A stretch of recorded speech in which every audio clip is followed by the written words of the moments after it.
Assalamualaikum warahmatullahi wabarakatuh. Salam sejahtera, Om Swastiastu, Shalom, Namo Buddhaya, Salam Kebajikan. Selamat pagi Bapak dan Ibu sekalian, selamat datang pada acara seminar dan webinar mengenai optimalisasi proteksi kebakaran dan tanggap darurat K3 yang diadakan oleh Surya Cipta bersama dengan BPBD Kabupaten Karawang secara hybrid yakni offline di Gedung The Manor Surya Cipta Square dan online melalui platform Zoom. Kami PT Surya Cipta Swadaya sebagai pengelola dua kawasan industri, yaitu Surya Cipta City of Industry dan Subang Smart Politan, memiliki komitmen untuk mendukung pemerintah dalam mewujudkan ease of doing business, dengan terus memberikan pelayanan dan fasilitas terbaik bagi para tenan dan klien kami. Kami berharap melalui seminar ini kami dapat memberikan informasi dan pengetahuan yang bermanfaat untuk dapat menunjang aktivitas bisnis Bapak Ibu sekalian saat ini maupun di masa yang akan datang. Sebelum kita memulai acara pada pagi hari ini, izinkan saya untuk memperkenalkan diri. Saya Revi Cuhyanti dari Surya Cipta sebagai MC dan moderator yang akan memandu acara pada webinar series kali ini. Yang kami hormati Bapak Encep Supriyadi selaku Kepala Bidang Pemadam Kebakaran dan Penyelamatan BPBD Kabupaten Karawang. Selamat datang Bapak. Yang kami hormati Bapak Alfitra Aditya Rahmadian selaku Inspektur Muda Pemadam Kebakaran BPBD Kabupaten Karawang. Selamat datang Pak. Yang terhormat Bapak Ibu peserta seminar dan webinar, baik yang hadir secara langsung maupun yang hadir melalui Zoom. Selamat datang Bapak dan Ibu sekalian. Keselamatan dan kesehatan kerja K3 merupakan bukan hanya kewajiban regulatif, tetapi komitmen bersama untuk melindungi tenaga kerja, aset, dan keberlangsungan usaha. Salah satu risiko utama di kawasan industri adalah kebakaran yang dapat terjadi akibat faktor teknis maupun kelalaian. Oleh karena itu, optimalisasi sistem pencegahan dan proteksi kebakaran menjadi bagian penting dalam implementasi sistem manajemen K3. Melalui kesiapan proteksi aktif dan pasif, serta meningkatkan kompetensi SDM melalui pelatihan dan simulasi tanggap darurat. Melalui seminar dan webinar kali ini, kita akan meningkatkan pemahaman mengenai sistem proteksi kebakaran, strategi pencegahan, serta kesiapsiagaan tanggap darurat sebagai bagian dari implementasi K3. Adapun susunan acara pada pagi hari ini adalah sebagai berikut. Sesi pertama adalah sambutan dari Kepala Bidang Pemadam Kebakaran dan Penyelamatan BPBD Kabupaten Karawang. Sesi kedua adalah presentasi materi oleh BPBD Kabupaten Karawang. Dan sesi ketiga adalah tanya jawab. Dan sesi keempat adalah penutup. Sebelum memulai acara, kami ingin menginformasikan jika di antara Bapak Ibu yang join secara online, ingin bertanya, silahkan tuliskan pertanyaan Anda pada kolom Q&A di bagian bawah layar dengan format, nama, perusahaan, dan pertanyaan. Nantinya pertanyaan ini akan kami bacakan pada saat sesi tanya jawab. Dan untuk Bapak Ibu yang join secara offline, dapat menyampaikan pertanyaan langsung kepada narasumber pada saat sesi tanya jawab setelah sesi pemaparan materi selesai. Bapak Ibu yang kami hormati, acara selanjutnya adalah sambutan yang akan disampaikan oleh Bapak Encep Supriyadi selaku Kepala Bidang Pemadam Kebakaran dan Penyelamatan BPBD Kabupaten Karawang. Kami persilahkan. Bismillahirrahmanirrahim. Assalamualaikum warahmatullahi wabarakatuh. Selamat pagi, salam sejahtera buat kita semua. Yang saya hormati pengatur acara, yang saya hormati penyelenggara dari PT Surya Cipta Kabupaten Karawang dan Subang, berarti ya, langsung ya. Yang saya hormati rekan kami dari Damkar Kabupaten Karawang, yang saya hormati Bapak Ibu yang hadir di tempat ini atau yang melalui Zoom, puji dan syukur kita panjatkan kehadirat Ilahi Robbi, salawat serta salam kita panjatkan ke Paduka Agung yang Nabi Muhammad SAW, kepada keluarganya, para sahabatnya, hingga kita sebagai umatnya sampai akhir zaman. Bapak Ibu sekalian, sebelum ke materi inti yang nanti disampaikan oleh rekan kami, sedikit kami akan menyampaikan kaitan dengan Damkar Kabupaten Karawang terlebih dahulu ini mungkin ini dapat sedikit informasi buat Bapak Ibu sekalian. Damkar Kabupaten Karawang ini memiliki 7 pos ya yang terdiri di beberapa kecamatan. Yang izin saya sampaikan sebelum ke materi ini untuk mungkin nanti membantu Bapak Ibu sekalian yang berdomisili terdekat dengan pos kami, yaitu yang pertama di Pangkalan, itu ada di Jalan Raya Pangkalan Loji. Yang kedua di Cikampek, yang ketiga di Banyusari di Jalan Cilamaya Cikalong, yang keempat di Cilebar, yang kelima di Batu Jaya, yang keenam di Rengas Dengklok, dan terakhir di markasnya di Mako di Jalan Husni Hamid. Bapak Ibu sekalian, yang perlu diketahui, Damkar Kabupaten Karawang itu tidak hanya eh, apa kaitan dengan pemadaman kebakaran aja, juga kaitan dengan penyelamatan. Jadi nomenklatur eh, Damkar itu jadi bidang pemadam kebakaran dan penyelamatan. Nah, oleh karena itu di tahun 2026 ini di awal bulan Januari saja kita penanganannya cukup lumayan tinggi, eh, sekitar kalau kejadian kebakaran 19 ya, 19 kejadian di bulan Januari, dan penanganan penyelamatan hampir 190-an. Nah, itu diantaranya eh, evakuasi-evakuasi seperti evakuasi sarang tawon, ular berbisa, biawak, bahkan buaya pun ada, kita pernah evakuasi. Jadi ini informasi buat Bapak Ibu sekalian, kami dari Damkar Kabupaten Karawang, bidang pemadam kebakaran dan penyelamatan, siap bekerja sama dengan Bapak Ibu sekalian. Apabila membutuhkan kami, silakan nanti tinggal kontak terdekat di wilayah yang tadi saya sebutkan. Bapak Ibu sekalian, seyogianya emang kebutuhan kami di bidang pemadam kebakaran dan penyelamatan, kalau lihat dari Kabupaten Karawang yang sekitar 30 kecamatan, dengan baru dibangunnya sekitar 7 pos yang ada, masih jauh ya dari harapan kami ya untuk pelayanan kepada masyarakat Kabupaten Karawang. Tapi walaupun demikian, dengan keterbatasan yang ada, kami siap mengoptimalisasikan eh, pelayanan kami yang ada di eh, pemadam kebakaran dan penyelamatan Kabupaten Karawang. Izin mungkin sebelumnya kami sampaikan kaitan dengan acara hari ini.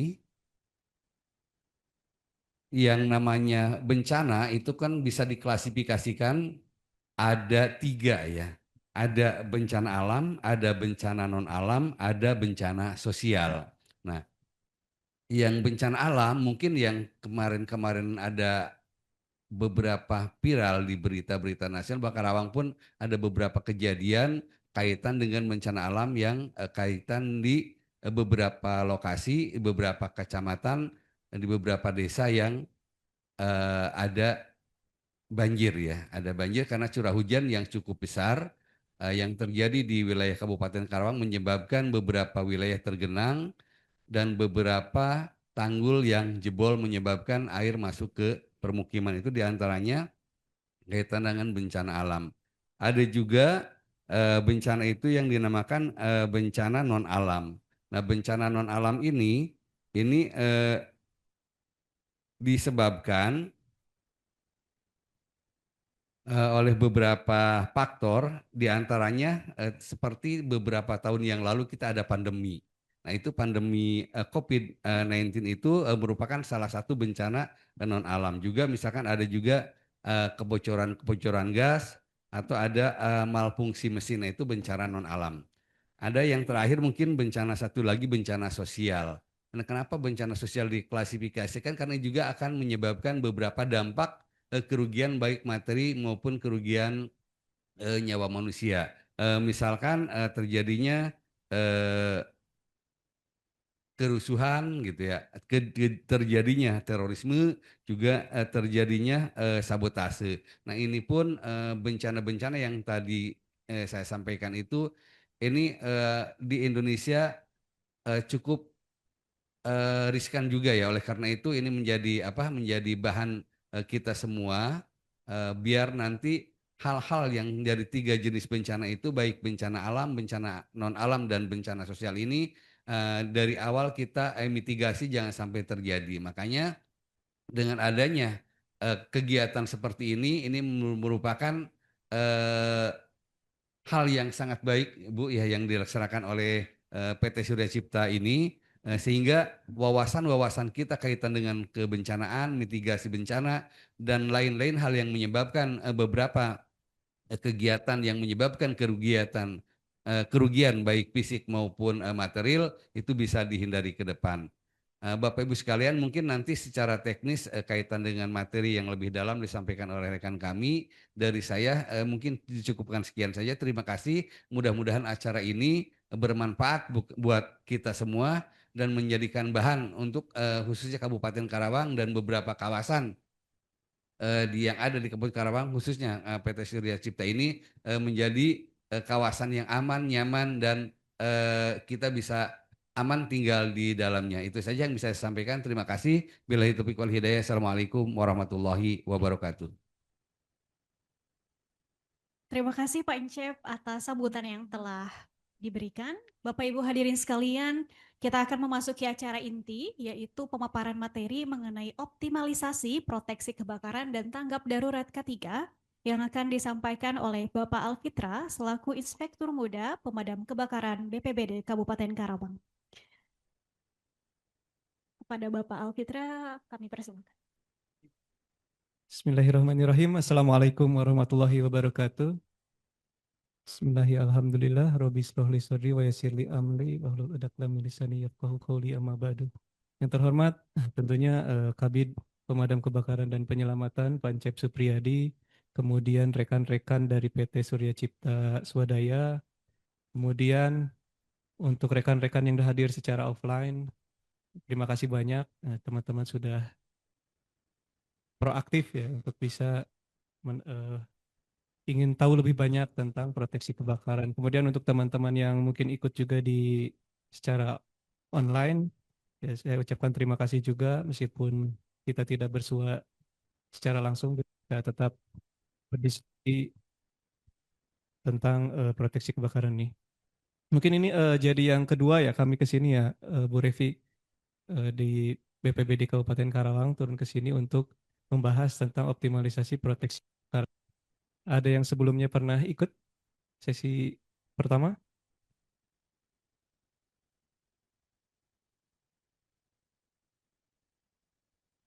Cek. Oh, baru semua berarti ya. Ya, jadi kalau sebelumnya kita membahas tentang optimalisasi peran perusahaan terhadap kebakaran. Jadi kita membangkitkan awareness waktu itu ya, Bu Revi. Jadi awareness dari bapak-bapak supaya kepedulian terhadap proteksi kebakaran ini timbul. Jadi kita sampaikan waktu itu peran-peran perusahaan di dalam pencegahan kebakaran itu seperti apa. Ya. Jadi tadi sudah disampaikan oleh Pak Kabid bahwa kami mengakui bahwa kami juga belum optimal karena baru 7 pos pemadam kebakaran plus 1 mako untuk mencakup 30 kecamatan. Jadi apabila ya dari perusahaan-perusahaan atau pemilik bangunan gedung belum proaktif, tentunya kalau terjadi suatu kebakaran, kerugiannya akan besar. Makanya kemarin kita membangkitkan awareness bapak-bapak dan ibu-ibu di sesi 1. Untuk yang sekarang, kita akan coba mengenalkan alat proteksi kebakaran itu seperti apa dan bagaimana strateginya supaya optimal gitu ya. Kenapa dikenalkan? Kan ada pepatah ya, tak kenal maka tak sayang gitu ya. Sama dengan proteksi kebakaran pun kita harus kenalan dulu ya, seperti apa, kemudian jenisnya apa, cocoknya untuk kebakaran seperti apa. Ya sama kan mungkin bapak-bapak atau ibu-ibu mau menikah juga pasangannya dikenali dulu ya. Sukanya apa, tinggalnya di mana, keluarganya seperti apa, kalau marah seperti apa gitu ya. Nanti lama-lama kalau sudah kenal, termasuk ke proteksi kebakaran, kita juga jadi bisa menanganinya. Ketika trouble misalkan, ketika oh ini kinerjanya menurun, kita akan tahu harus melakukan apa. Tujuan hari ini kami dari BPBD Kabupaten Karawang khususnya bidang pemadam kebakaran dan penyelamatan akan mengenalkan atau mengulas sedikit lebih teknis daripada sesi 1 tentang alat proteksi kebakaran dan menyampaikan strategi apa yang bisa kita lakukan agar proteksi kebakarannya optimal. Ya, jadi optimal itu adalah membuat sesuatu yang belum baik menjadi baik, yang sudah baik menjadi lebih baik. Sepakat ya? Sepakat. Oke. Kita mulai aja, langsung masuk ke materinya. Yang pertama, ini juga diulas bahwa di Undang-Undang Nomor 28 Tahun 2002, ya, aspek bangunan gedung yang harus dipenuhi ada 4. Ini sesuai dengan urutan, jadi jangan sampai terbalik. Yang pertama ada keselamatan, yang kedua kesehatan, yang ketiga kenyamanan, dan yang keempat adalah kemudahan. Jadi banyak sekali yang ketika kami periksa itu, Pak, ini hidrannya kita warnanya jangan merah ya, putih sesuai tembok misalkan. Pak, kita mah pengen dikasih ornamen kayu supaya pas dengan ini kita. Padahal menurut undang-undang, keselamatan ada di atas kenyamanan. Ya, jadi keselamatan ini faktor utama. Nah, keselamatan ini nomor 1 dan di dalamnya ada bahaya kebakaran. Jadi misalkan di perusahaan atau di bangunan gedung yang Bapak tempati, Pak, kita tiap mau ngajuin sesuatu tentang proteksi kebakaran ditolak terus karena tidak menghasilkan katanya Pak Encep. Kalau beli mesin produksi mah kan beli kita dapat untung, tapi kalau beli alat proteksi kebakaran biasanya tidak menguntungkan. Gitu ya. Jadi biasanya beberapa kali dibahas baru mungkin bisa cair atau bahkan ditunda. Nah, senjata-senjata Bapak dan Ibu untuk nanti menghadapi ke pimpinan adalah ini. Bapak, Ibu, pimpinan izin. Menurut undang-undang keselamatan adalah nomor 1. Ya. Kenapa nomor 1? Karena bahaya kebakaran ini bisa menimbulkan kerugian yang sangat besar. Meskipun tadi tidak bisa menghasilkan, tapi bisa menjaga aset Bapak dan Ibu yang jauh lebih besar. Ya. Jadi ini dipahami keselamatan, kesehatan, kenyamanan, dan kemudahan. Jadi kenyamanan nomor 3, nomor 1 tetap keselamatan. Ya. Lanjut, Pak. Oke, sekarang kita kenalan dengan unsur-unsur pembentuk api. Jadi namanya proteksi kebakaran atau pemadaman kebakaran. Tentu kita harus tahu root cause-nya seperti apa. Ya, mungkin kita biasa dengar dengan segitiga api atau triangle of fire. Nah, sekarang mulai berkembang kepada tetrahedron of fire ditambah dengan reaksi kimia. Ya. Nanti hubungannya apa dengan pemadaman nanti kita akan sampaikan. Jadi api bisa terbentuk apabila 3 unsur bertemu. Ya, ada panas, ada oksigen, dan ada bahan bakar. Ketika api sudah terjadi, ya, api produknya apa aja Pak? Kira-kira Pak? Ada panas, ada asap, dan ada nyala. Nah, yang perlu digarisbawahi adalah ada panas lagi di situ. Jadi produk dari api adalah panas, di mana itu adalah unsur pembentuk api. Jadi bakal ada reaksi eksotermis atau rantai gitu ya, rantai kimia. Jadi api itu akan terus terbentuk. Nah, jadi selain tadi panas, yang bisa mungkin dari panas alami, panas yang kita buat dan lain sebagainya. Kemudian ada oksigen di udara kita yang terkandung ini 20,9, minimal itu di 16% terjadi api. Ya, kemudian ada bahan bakar. Pak, tapi di tempat kita nggak ada, di ruangan ini nggak ada bahan bakar. Ya, bahan bakar itu bisa padat, bisa cair, bisa gas. Bangku yang Bapak tempati, meja yang Bapak tempati, kemudian baju yang ibu-ibu pakai itu bisa menjadi bahan bakar, termasuk kita sendiri bisa menjadi bahan bakar. Jadi jangan dibatasi bahwa bahan bakar hanya bensin, minyak tanah, solar, ataupun LPG. Karena banyak kasus kebakaran dari yang saya sebutkan tadi. Ya.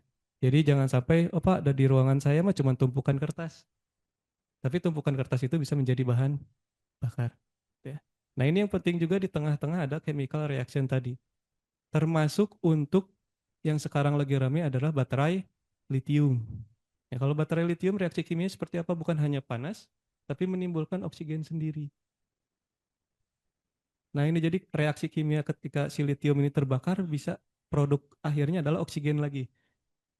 Sehingga apinya susah untuk dipadamkan. Ya. Nah setelah kita tahu pembentuk itu api, unsur-unsur api itu apa, kemudian kita sepakat ya, di pertemuan pertama bahwa kebakaran adalah api yang tidak terkendali dan menimbulkan kerugian. Nah kita dengan adanya kebakaran, kita berpacu dengan yang namanya waktu. Makanya tadi kita juga mengakui bahwa pemadam kebakaran adalah pasukan yang paling terlambat di dunia, belahan dunia manapun pasti kebakaran dulu, pasti damkarnya baru datang. Nah, yang bisa kita minimalisir adalah kerugiannya dengan cara apa? Bapak-bapak sebagai pemanfaat ya, pemanfaat bangunan gedung bisa memadamkan api dimulai dari api yang sangat kecil.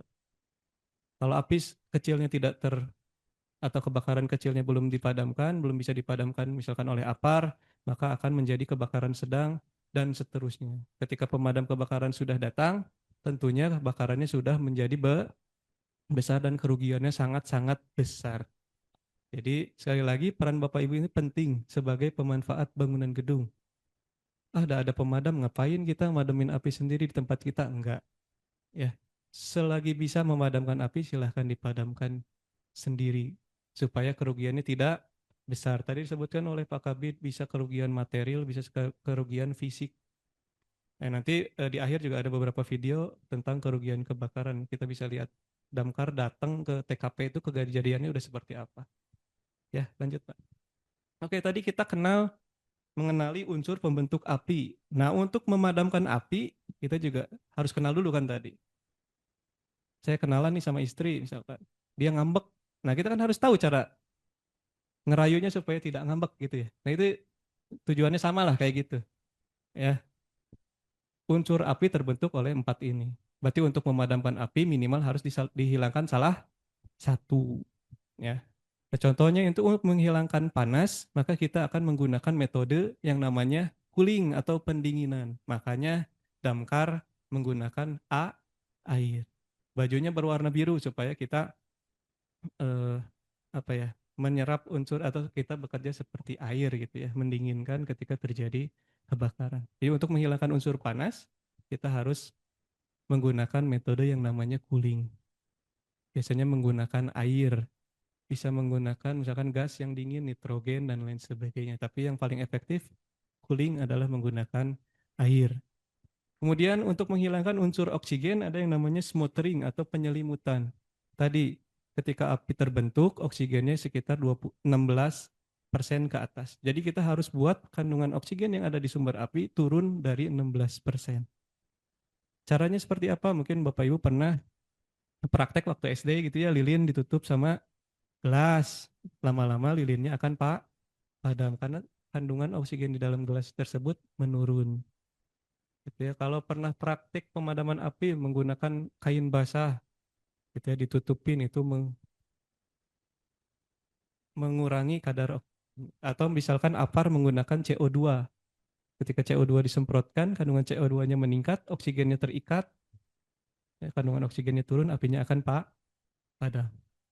Kemudian ada yang namanya starving atau starving bisa disebut. Pemindahan atau pemisahan bahan bakar. Jadi kalau misalkan kebakarannya di kompor gas, Bapak Ibu bisa mencabut regulator. Atau misalkan kebakaran di meja yang sebelah kanan, meja-meja yang lain digeserkan ke sebelah kiri. Atau mungkin yang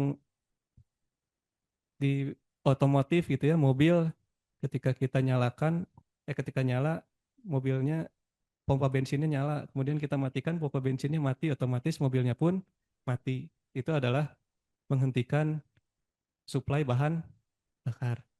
Kemudian ada yang ini untuk tetrahedron ada yang breaking chain reaction. Jadi menghentikan reaksi kimia tadi yang terus-menerus. Ya diputus. Jadi reaksi kimianya gimana caranya? Tadi mungkin kita menggunakan ada yang namanya APAR dry chemical powder gitu ya. Itu kan monoamonium fosfat. Jadi kita tembakin kimia untuk melawan reaksi kimia gitu ya. Salah satu contohnya adalah itu. Kemudian kalau sekarang tadi baterai lithium, udah ada beberapa yang mengembangkan APAR yang bisa memadamkan, tapi harganya misalkan luar biasa, kemudian litiumnya harus seperti apa dan sebagainya. Jadi efektivitasnya belum 100% juga. Itu konsepnya adalah memutus chemical reaction gitu ya. Lanjut. Nah ini beberapa sistem proteksi kebakaran yang ada ya, dimulai dari ya tadi aspek keselamatan bangunan gedung itu. Untuk proteksi kebakaran ada beberapa poin. Yang pertama ada sistem deteksi, kemudian ada sistem peringatan bahaya, sistem pemadam kebakaran, dan sistem pengendali asap.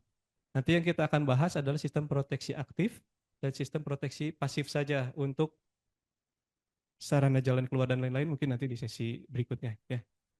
Ini hanya sebagai gambaran saja, nanti akan saya jelaskan di slide-slide berikutnya. Lanjut Pak. Kemudian ini tadi yang saya sampaikan, ada sistem proteksi kebakaran pasif, kemudian sarana penyelamatan dan akses pemadam kebakaran. Nanti yang akan dibahas adalah sistem proteksi kebakaran pasif ya. Untuk akses dan sarana mungkin di sesi berikutnya. Lanjut. Nah, untuk sistem pencegahan kebakaran juga ada tentang rencana tindak darurat, bagaimana cara mengevakuasi, kemudian inspeksi dan pemeliharaan harus seperti apa, pendidikan dan latihannya harus seperti apa, kemudian fire safety manajemennya atau MKKG-nya harus seperti apa. Jadi ternyata kebakaran luas ya, bukan hanya sedot dan semprot gitu ya. Tadi kalau dari kitanya ada penyelamatan, tapi ada juga pencegahan, ada juga sarana-sarana lain yang harus kita penuhi untuk bangunan gedung. Khusus hari ini kita akan fokus di sistem proteksi kebakaran aktif, dimulai dari APAR sampai sprinkler, kemudian sistem proteksi pasif. Oke ya, lanjut. Kita mulai dari proteksi kebakaran aktif. Yang pertama di SNI terbaru, ya SNI 180 tahun 2021 atau 2022. Ya ada yang 180 2021, ada yang 180 2022 yang dibagi beberapa bagian gitu ya. Ini disebut berubah namanya jadi APAP, alat pemadam api portable gitu ya. Nah, jadi portable kan mudah digunakan gitu ya. Nah, dibagi lagi menjadi dua, ada yang namanya alat pemadam api ringan, ada alat pemadam api beroda. Kalau dulu disebutnya alat pemadam api berat gitu ya. Kalau sekarang alat pemadam api beroda. Jadi kalau APAR beratnya dari 0,5 kg sampai 16. Jadi kalau misalkan APAB sudah lebih dari 16 kilo. Biasanya dilihat di mana yang besar-besar? Ya, SPBU ya. SPBU itu bisa sampai 75 kilo.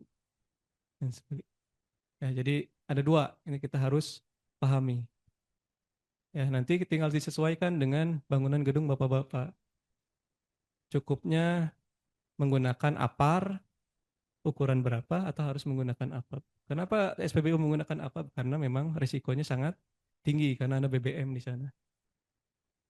Tapi kalau misalkan di ruangan Bu Revi, misalkan di kantor, isinya cewek semua, bapak-bapak tiba-tiba pakai APAR yang 9 kilo, kebayang nggak Bu Revi ngangkatnya gimana? Ya, 9 kilo itu hanya isinya, belum tabungnya. Itu ya, gas 3 kilo aja biasanya ibu-ibu berat ya, apalagi harus APAR yang 9 kilo. Belum dalam keadaan darurat, belum dalam keadaan panik. Nah itu harus disesuaikan tuh. Ya, Bapak Ibu kalau misalkan menyesuaikan ukuran apa, disesuaikan dengan orang atau SDM yang ada di bangunan gedung tersebut. Tapi kan bagus Pak, jadi medianya banyak betul. Tapi efektivitasnya dilihat juga. Ada hal-hal yang perlu diperhatikan juga dalam pemilihan APAR ataupun APAB. Kalau APAR digunakan oleh satu orang, itu bedanya lagi. Kemudian APAB itu bisa digunakan lebih dari satu orang. Ada operator yang ditabungnya, ada satu orang yang megang nozzle-nya. Nanti ada ya Pak, di latihan lah kita praktek, nanti ada praktek penggunaan APAR ya. Ada, nanti Bapak Ibu bisa coba. Ya, yang belum pernah atau sehari-hari cuman lihat, nanti kita bisa latihan. Ya, lanjut. Nah, kemudian yang namanya kebakaran ada kelas-kelasnya. Ya, ada kelas A, B, C, D, dan K. Ya, kalau di ISO terbaru, lupa saya nomor. Kalau di ISO terbaru ada kelas baru namanya L, kelas L. Kelas L itu untuk kebakaran litium. Jadi udah baru, tapi di SNI belum ada. Mungkin nanti di beberapa waktu ke depan sudah mulai dari resmi diperkenalkan ada kelas L untuk kelas kebakaran litium karena sekarang mobil listrik udah banyak di mana-mana. Ya, kemudian forklift sekarang udah menggunakan baterai litium dan lain sebagainya. Jadi kalau kelas A kita fokus kepada kebakaran benda padat non atau tidak yang menimbulkan arang gitu ya. Jadi misalkan kayu, kertas ketika dibakar ada hasilnya hitam gitu. Itu padat. Kalau logam beda lagi. Jadi padat non logam itu kelas kebakaran kelas A atau yang di atas wood paper, pakaian dan lain sebagainya. Kemudian kebakaran kelas B itu ada BBM, bahan bakar cair dan bahan bakar gas. Itu masuk ke dalam kategori kelas B. Nah ini tapi C pindah ke bawah jadi nggak ngurut ya. C itu electrical panel, motor, wiring dan lain-lain. Itu masuk kebakaran kelas C. Untuk kelas D tadi kebakaran padat logam.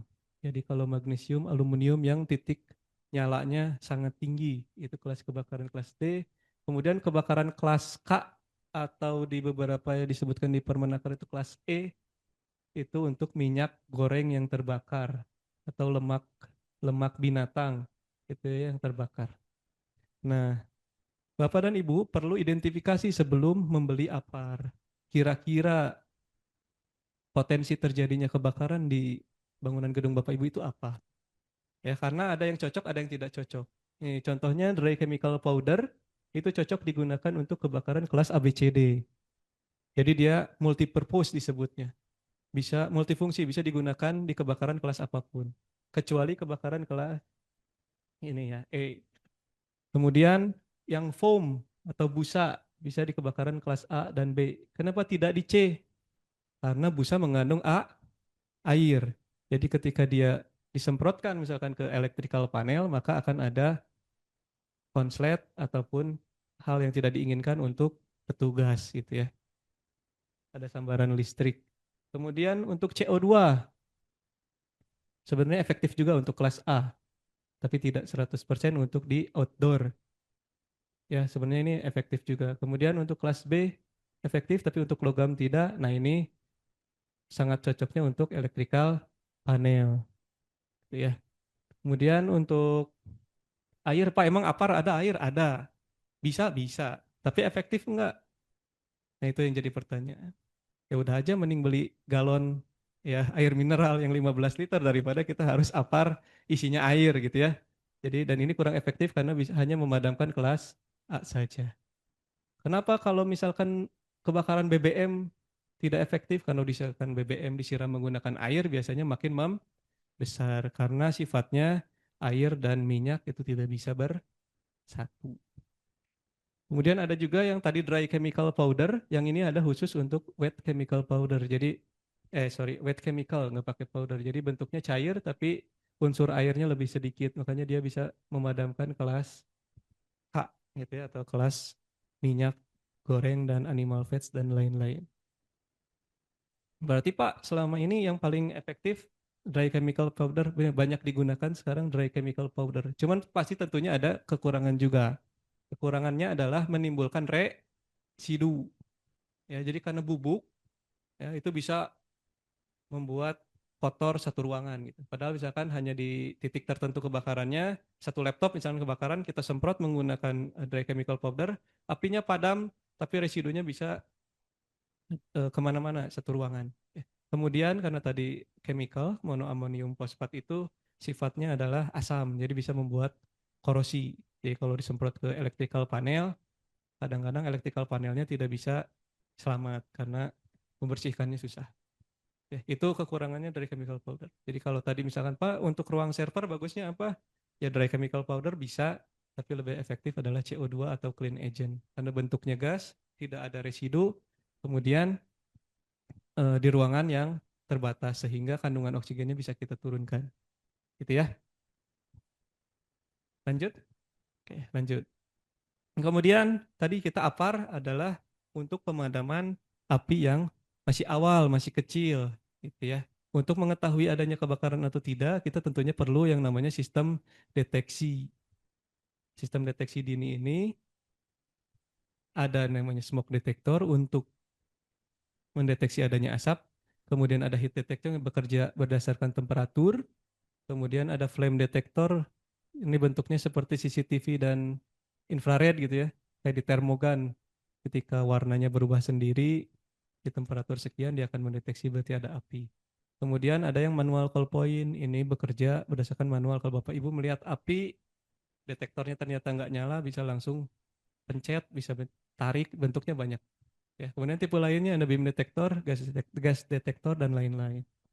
Untuk smoke detector, dia sistemnya ada yang namanya fotoelektrik ataupun ionisasi. Jadi nanti disesuaikan aja, Bapak Ibu kalau mau misalkan pasang detektor, jangan tiba-tiba pasang, harus tadi dicek dulu ya, cocoknya seperti apa. Kalau fotoelektrik itu sistemnya di dalam kayak ada sinar. Kalau sinarnya terhalang oleh asap, dia akan nyala gitu. Kalau ionisasi ketika ada asap, ada perubahan reaksi kimia, maka dia akan mendeteksi. Nah, kalau misalkan Pak, kita pakai ionisasi tapi misalkan di gudang. Nah, biasanya di gudang di Karawang banyak laba-laba gitu ya. Jadi banyak sarang. Nah, biasanya bikin kotor. Nanti dia jadi false alarm. Ini harus disesuaikan juga. Kemudian untuk heat detector ada dua yang umum digunakan. Yang pertama ada fixed temperature. Jadi dia akan menyala ketika temperatur tertentu ada set pointnya. Misalkan Bapak bikin di 100 derajat, di 80. Nah, ketika dia menyampai 80 dia baru nyala. Nah, kalau ROR atau rate of rise itu ketika ada kenaikan suhu abnormal. Jadi biasanya kenaikan suhu misalkan 1 derajat per sekian menit, tiba-tiba ada lonjakan. Nah, dia akan mendeteksi adanya abnormal itu, kemudian mengirim sinyal ke main control fire alarm gitu ya. Bedanya itu. Kalau flame detector tadi sistemnya seperti CCTV, bisa ultraviolet ataupun infrared. Jadi sistemnya seperti itu apa? CCTV. Kalau lihat api dia akan mendeteksi kemudian kirim sinyal ke MCFA. Kalau manual call point tadi bentuknya bisa ditarik, bisa dipencet, bisa dimecahin gelas gitu ya, brick glass dan lain sebagainya. Mungkin sering lihat juga ya yang kayak gini di bangunan gedung bapak-bapak dan ibu. Lanjut. Nah, ini outputnya. Ya tadi inputannya ya detektor, ini outputnya. Outputnya bisa berupa audible atau audio ataupun visual atau bisa dua-duanya. Jadi bisa audible, bisa visual, bisa atau bisa keduanya. Ini salah satu contohnya. Yang pertama ada alarm bell, ring dan ring. Jadi ketika deteksi tadi ada asap, ada api atau ada panas, dia mendeteksi outputnya adalah ini. Kemudian ada yang alarm horn seperti sirine gitu ya. Ada itu suara sama audible. Kemudian ada juga yang alarm horn strobe. Ini visual dan audible. Jadi ada suara tet biasanya tet tet sambil kedip-kedip. Ada juga yang lampu sirine untuk visual saja dan lain sebagainya. Kenapa perlu adanya visual juga? Biasanya ada di beberapa perusahaan yang ruang produksinya bising. Ruang produksinya bising, kemudian SDM-nya menggunakan earmuff atau earplug. Jadi mau audible sekencang apa biasanya nggak kedengeran. Kalah, makanya kita perlu yang namanya visual. Jadi disesuaikan juga supaya optimal. Ya, jangan sampai Bapak Ibu udah mengadakan sistem deteksi tapi outputnya tidak efektif. Gitu ya. Lanjut. Tadi input, kemudian output, ini ada yang namanya proses. Ya, kalau di manusia ini namanya otaknya. Dia yang terima input, kemudian dia yang verifikasi, kemudian nanti dia kirim sinyal ke output yang tadi. Jadi kalau misalnya ada inputan nih, oh ada asap, diverifikasi dulu, benar nggak asap? Atau hanya sekedar kotoran gitu ya. Diverifikasi di sini, kemudian ketika sudah diverifikasi, dikirim sinyal ke outputnya. Outputnya bisa berupa fire alarm, bisa koneksi ke air handling unit, misalkan AC dan lain sebagainya. Kemudian bisa ke pintu otomatis, bisa ke lift dan lain sebagainya. Jadi outputnya banyak. Misalkan sudah dipastikan kebakaran, maka sistem AC akan mati atau air handling unit. Karena kalau misalkan AC tetap nyala, penyebaran kebakaran bisa melalui asap. Ya, bisa lewat jalur-jalur dari ini. Ada dua tipe, yang pertama konvensional, yang kedua addressable. Ini harus bisa dipahami. Dilihat nanti pulang ke sini, Bapak-bapak tipenya apa, konvensional atau addressable. Kalau konvensional biasanya hanya menunjukkan di zona mana adanya api. Kalau addressable benar-benar detail. Detektornya di mana? Misalkan di ruang meeting 3, misalkan, atau di ruang lobby, atau di ruang produksi A. Kalau misalkan di konvensional hanya zona dan zona 1, zona 2, zona 3 dan lain sebagainya. Jadi untuk verifikator kita sebagai SDM atau tim tanggap darurat harus datang ke tempat untuk memastikan kebakarannya ada di mana. Tapi kalau misalkan addressable dia udah tahu sampai, kalau alamat mah konvensional hanya tahu kotanya aja, tapi kalau addressable tahu sampai nomor rumahnya misalkan seperti itu. Ya, bedanya itu aja. Sama harganya sih beda ya, 3 kali lipat. Oke, lanjut. Nah, selanjutnya kita masuk ke sistem hidran. Jadi hidran ada 2 ya yang biasa digunakan di bangunan gedung selain hidran kota gitu. Kalau hidran kota atau hidran kawasan kan di luar dari bangunan gedung Bapak. Tapi kalau yang di dalam bangunan gedung ada yang namanya indoor hydran box, ada yang namanya outdoor hydran pilar. Tapi biasanya di beberapa perusahaan disatukan. Ya, untuk hemat budget ya, mereka atau beberapa perusahaan bikin hidran box tapi di luar, ditempel di tembok bagian luar. Jadi mereka berpikirnya bisa ke dalam, bisa keluar. Padahal kegunaannya tentu berbeda. Ya, untuk indoor hydran box ukurannya 1,5 inch untuk memadamkan api di area ruang-ruang tertentu. Jadi ketika misalkan masih di ruangan A, itu bisa menggunakan hidran tipe indoor. Tapi kalau misalkan terbakarnya sudah satu gedung, satu bangunan gedung, tentunya perlu air yang lebih banyak. Makanya ada yang namanya outdoor hydran pilar. Jadi kegunaannya sudah berbeda. Jadi jangan sampai untuk menghemat budget tadi dibikinlah satu indoor hidran untuk outdoor dan indoor. Ukurannya ya ada 2, ada 1,5 ada, 2,5 ada. Karena tujuannya berbeda. Kemudian hidran pilar ini dipastikan untuk sebisa mungkin nyebrang atau diberi jarak dari bangunan utama.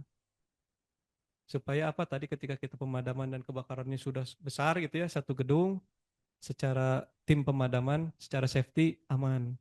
Tidak terlalu dekat dengan bangunan gedung yang terbakar. Karena takutnya ada reruntuhan, ada perpindahan panas, asap, dan lain sebagainya. Jadi dipahami sekarang nanti Bapak Ibu sampai dicek. Benar nggak hidran pilar? Ada. Benar nggak indoor hidran pilarnya ada gitu.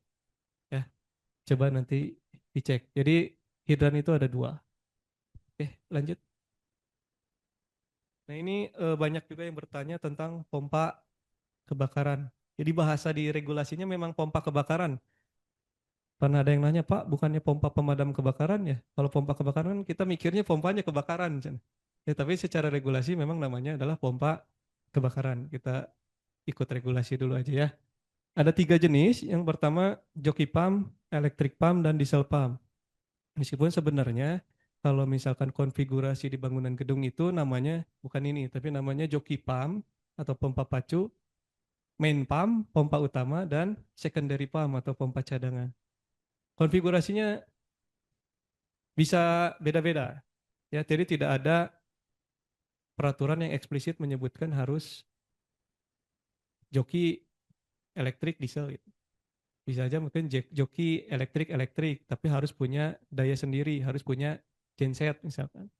Bisa juga elektrik diesel, tapi mungkin perawatannya lebih susah diesel karena seperti mesin mobil, seperti mesin truk harus ada perawatan berkala, ganti oli mesin, ganti air radiator, ganti aki, servis, tune up dan lain sebagainya. Jadi disesuaikan dengan kebutuhan. Makanya yang paling umum digunakan adalah konfigurasinya seperti ini, joki pump, electric pump, dan diesel pump. Ya, joki pump sebenarnya fungsinya untuk apa? Ini bukan fungsi untuk memadamkan, tapi hanya untuk menahan tekanan di sistem supaya sesuai dengan set point yang kita inginkan. Supaya apa? Satu, fungsinya mendeteksi kalau ada kebocoran. Kalau dia misalkan nyala terus, berarti ada kebocoran. Ada hal yang harus kita periksa. Kemudian dia mempertahankan tekanan supaya apa? Ketika kita buka hidran, sudah ada tekanan. Kejadian kebakaran tadi kita berpacu dengan waktu. Ya, berpacu dengan waktu. Makanya ketika kita buka hidran harus udah ada tekanannya. Nanti electric pump ataupun si main pump dan si secondary pumpnya tinggal ngedorong aja. Ya. Kemudian ini syaratnya adalah hidupnya harus secara auto dan matinya secara auto. Jadi dia otomatis bikin set point. nyala di berapa, mati di berapa. Supaya apa tadi? Misalkan ada kebocoran, berarti tekanan turun, dia akan nyala. Ketika tekanannya sudah cukup, kebocorannya sudah dibenerin, dia akan mati. Ya. Kemudian kalau main pump, ini banyak yang keliru juga. Dia startnya atau nyalanya otomatis, tapi matinya banyak yang otomatis. Harusnya matinya manual. Kenapa? Karena kita menghindari yang namanya kegagalan sistem di water hammer yang pertama. Jadi dia elektriknya bakal nyala terus, dang, dang, dang, nyala, mati, nyala, mati. Jadi tekanannya akan naik turun. Secara sistem itu bisa merusak sistem pemipaan. Secara SDM bahaya. SDM yang pegang nozzle bisa tiba-tiba besar, tiba-tiba kecil, tiba-tiba besar lagi. Secara penggunaan listrik juga bahaya. Bakal ada lonjakan pemakaian listrik. Karena ketika start, kalau start dan delta itu arusnya besar, kalau bahasa ini yang bisa ngetrip gitu ya, bisa ngejepret gitu. Tiba-tiba ada elektrikal yang harusnya tetap nyala karena si lonjakan arus dari elektrik pump ini terus-terusan bisa mati dia. Setelah mati berarti kita harus menggunakan secondary pump kalau ada. Kalau nggak ada, kita mau menggunakan hidran seperti apa? Gitu ya. Nah, kemudian di self pump juga sama, matinya secara nyalanya secara auto, matinya secara manual. Gitu ya. Sama karena takutnya tadi ada lonjakan. Kalau namanya diesel, startnya menggunakan aki gitu ya. Kalau misalkan berkali-kali dia start stop, takutnya tekor, nggak bisa start lagi, mati lah. Tadi elektrik pumpnya udah mati, secondary pumpnya mati, nggak punya genset, udah wassalam. Kita nunggu damkar datang ya kerugiannya sudah sebesar apa. Gitu ya, lanjut. Ada beberapa spek yang harus dipahami dari pompa kebakaran. Ya, jadi kalau biasanya kita datang periksa, Pak, tekanannya bagus nggak? Betul, bagus. Tapi bukan hanya tekanan. Ini harus digarisbawahi. Kalau hanya kita mengejar tekanan, pompa atau steam mobil motor lebih jauh lebih kencang, bener ya? Bisa berapa bar. Tapi bisa nggak memadamkan api? Ada faktor yang kurang, yaitu adalah flow. Debitnya harus sesuai. Ada kebutuhan air yang harus kita penuhi. Jadi bukan hanya tekanan, tapi debitnya airnya juga harus banyak.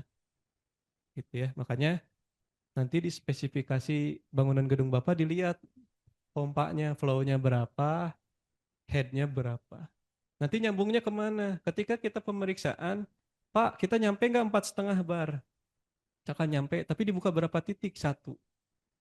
Nah, jadi kalau misalkan di hidran itu di titik terjauh minimal untuk indoor hidran itu 4,5 bar, untuk outdoor itu 6,9 bar. Dalam catatan ketika flow-nya 100%. Jadi kalau misalkan Bapak punya pompa debitnya 500 GPM atau 1900 liter per menit gitu ya. Nah itu kita minimal dibuka 2 titik. Baru kita tahu tekanannya seperti apa. Jadi ini hubungannya flow dan head ini berbanding terbalik. Ketika flow-nya rendah, tekanannya akan tinggi. Ketika flow-nya besar, tekanannya akan rendah. Ya, jadi tadi kalau misalkan Bapak hanya buka 1 titik, pasti tekanannya tinggi. Karena flow-nya tidak 100%. Tapi Bapak misalkan hanya punya pompa 500. Inilah di rumah Bapak punya pompa flow-nya misalkan 100 liter per menit. Tiba-tiba dibuka keran 8 biji. Pasti tekanan di kerannya kecil. Atau Bapak-Bapak pernah wudhu ketika Jumatan, ketika barengan wudhunya airnya makin mengecil. Nah itu hubungannya berbanding terbalik. Ya, lanjut. Nah untuk menentukan pompa tadi ada hitungannya. Kalau mau diskusi itu harus di tempat yang beda karena panjang. Ada hitungan hidrolik dan lain sebagainya. Mangga tapi kalau mau diskusi, misalkan Pak saya mau ganti pompanya biar optimal. Mangga kita bisa diskusi bareng-bareng. Kita hitung, ada hitungannya khusus. Ya. Kemudian ada yang mungkin untuk aktif ini terakhir ya ada sprinkler. Jadi sprinkler ini sistemnya pemadaman otomatis, tapi basisnya adalah air. Ya, sprinkler ini tipe untuk menurut orientasi kepalanya ada 3. Ya, yang pertama ada pendan itu berorientasi mengarah ke bawah. Ya, ini di sini ada nih sprinkler. Ini mengarah ke bawah berarti tipe pendan gitu ya. Nah, ada juga yang upright mengarah ke atas. Biasanya Bapak Ibu temukan di mana? Di basement gitu ya. Di basement parkiran. Nah, nanti setelah ini kalau Bapak Ibu ke mall gitu ya, liatin di parkirannya. Pasti sistem sprinklernya mengarah ke atas. Kemudian kalau misalkan ada juga yang tipenya di tembok, di side wall. Biasanya di ruang-ruang terbatas. Contohnya di, ada yang pernah lihat? Side wall di kamar hotel. Ya, nanti Bapak Ibu ke hotel, perhatiin juga pasti Taraka Hotel, Pak. Berarti soleh sih Bapak Taraka Hotel. Ya, jadi ya, ya. Jadi nanti diperhatikan coba ya bahwa di ruangan, karena ruangan hotel itu kamarnya terbatas itu ya ruangannya, kemudian atasnya ini biasanya bukan plafon tapi beton, sehingga supaya memudahkan plumbingnya atau pemipaannya digunakanlah sidewall gitu ya. Kemudian kenapa digunakan di basement apa tipe upright? Karena di basement biasanya tidak ada ceiling. Jadi hanya kolom-kolom aja. Kolom-kolom beton gitu ya, rangka. Nah, apabila kita menggunakan pendan gitu ya, dia akan lama untuk mendeteksi adanya panas. Sehingga perlu percepatan. Makanya ketika kolom itu ada beberapa kolom gitu ya, ini ada pipanya di bawah, kemudian sprinklernya atau pipanya ke atas baru ada sprinkler. Supaya ketika asapnya mengumpul di salah satu kolom, itu sprinklernya akan pecah dan mengurai panas dari asap yang ada. Ya. Jadi alasannya bukan karena takut mobil kita kejeduk dan lain sebagainya, tapi secara teknis adalah ketika kolom-kolom tembok gitu ya, karena tidak ada ceiling, sementara asap akan mengumpul di sana untuk percepatan tadi supaya kerugiannya menipis, maka sprinklernya akan diarahkan ke atas. Nah, nanti perhatiin ya kalau misalkan Bapak Ibu ke bangunan gedung yang punya basement biasanya seperti itu. Atau ada yang punya silahkan dilihat ya. Jadi disesuaikan aja kalau misalkan Bapak Ibu mau menggunakan sprinkler. Kemudian untuk sistemnya ada beberapa sistem yang harus Bapak Ibu ketahui karena sekarang banyak data center di kita ya. Jadi jangan sampai yang penting ada sprinklernya, tapi harus kita ketahui dulu ya beberapa sistem sprinkler. Yang pertama ada wet pipe, jadi di antara ini, sorry di atas ya sprinkler nih. Ini kan ada pipa ya. Nah pipa penyalurnya ini sudah berisi air, itu namanya wet pipe. Jadi ketika ini pecah langsung air keluar. Itu wet pipe, jadi percepatan.